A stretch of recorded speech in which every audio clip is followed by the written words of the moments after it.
Sonia Doodle-Nay. I hope I said that right. So walk around the house. If you have a ruler, great. You can always use a book for a straight edge. Use the spine of the book.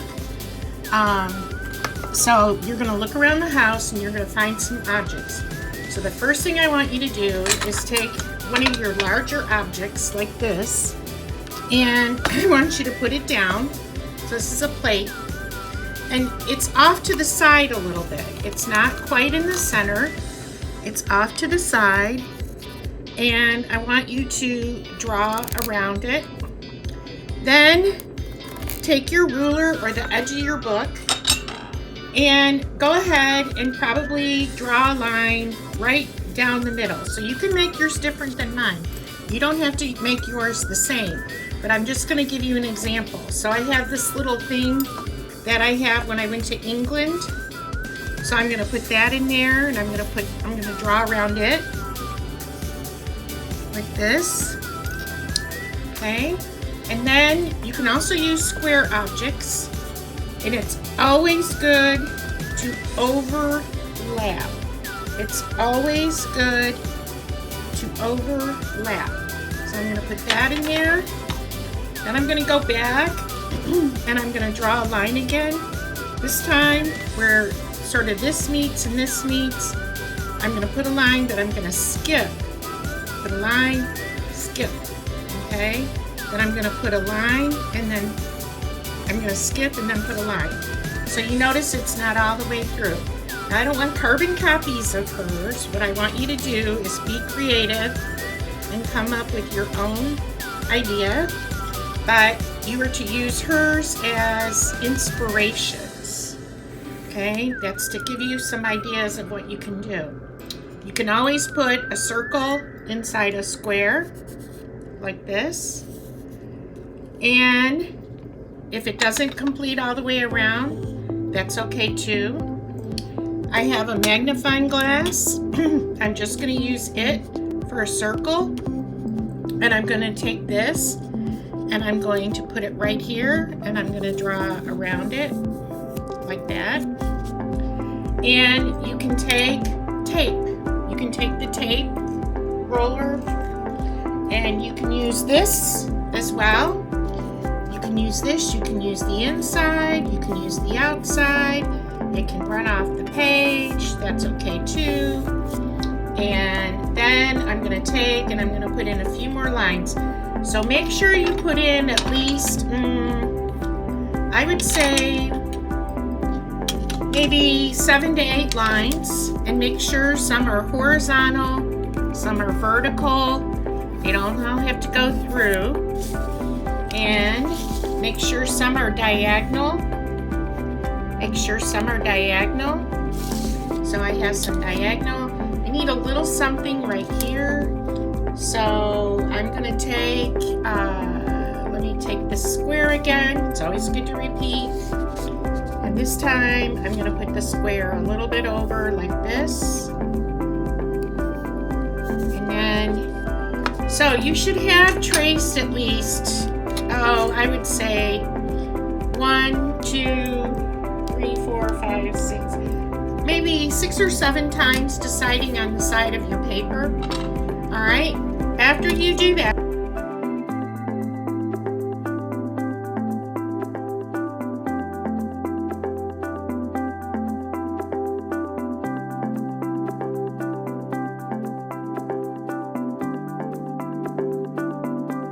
you're going to get either your crayons, you can get colored pencil. This is day 2. And you're going to start looking at your color choices. So I want to just always remind you that your reds, your yellows, and your oranges are what we call hot colors. Your blues and your greens, those are called cool colors.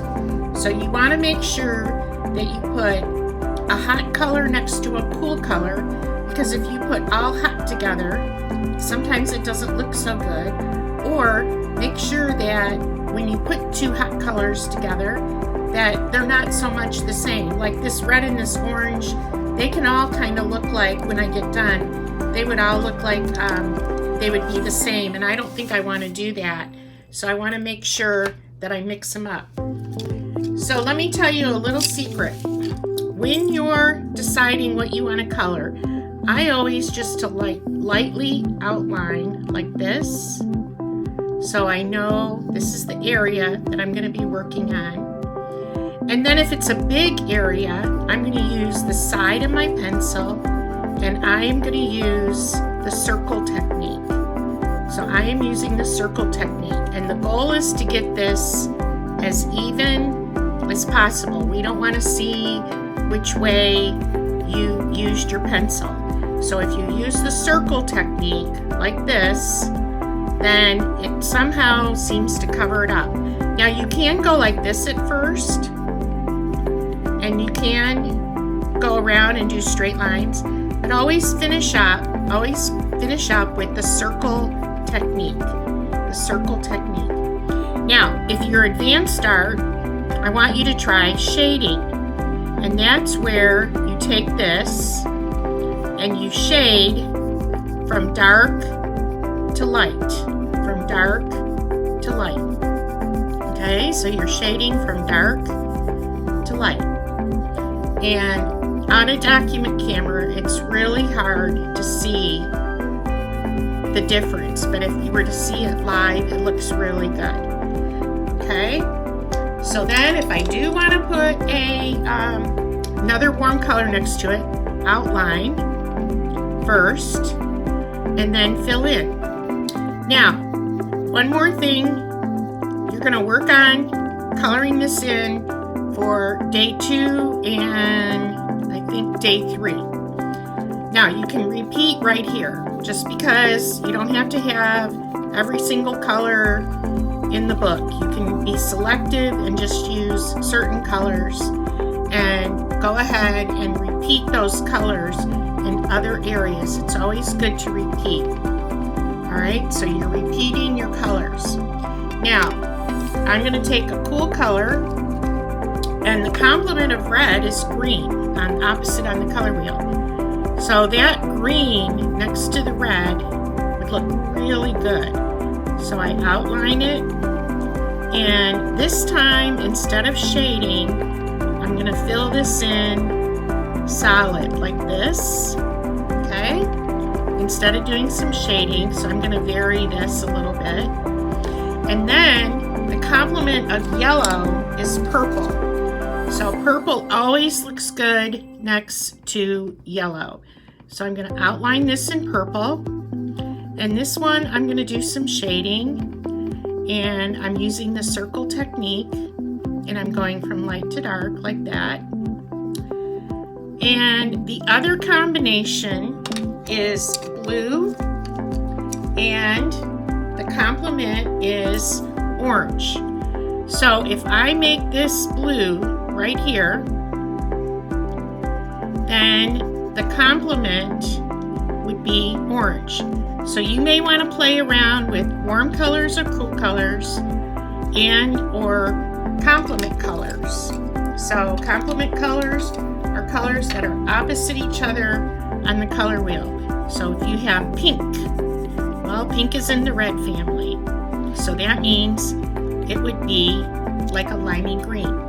So play around with the colors. Now I've got orange, purple, and yellow. So I need to decide. I'm going to stay away from these. So since this is orange and these are the complements, I'm going to go back to the blue. And I'm going to take this. Oops, I got purple right there.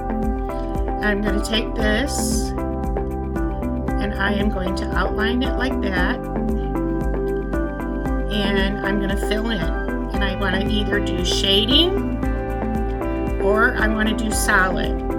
So I want to make a decision on what I want to do. So you see how I'm going up and down? Well, that's not the circle technique. No, it's not. But if I just take this and go back over it like this, now to shade, I'm applying pressure to the pencil. And as I get over here, I'm letting up off pressure on the pencil.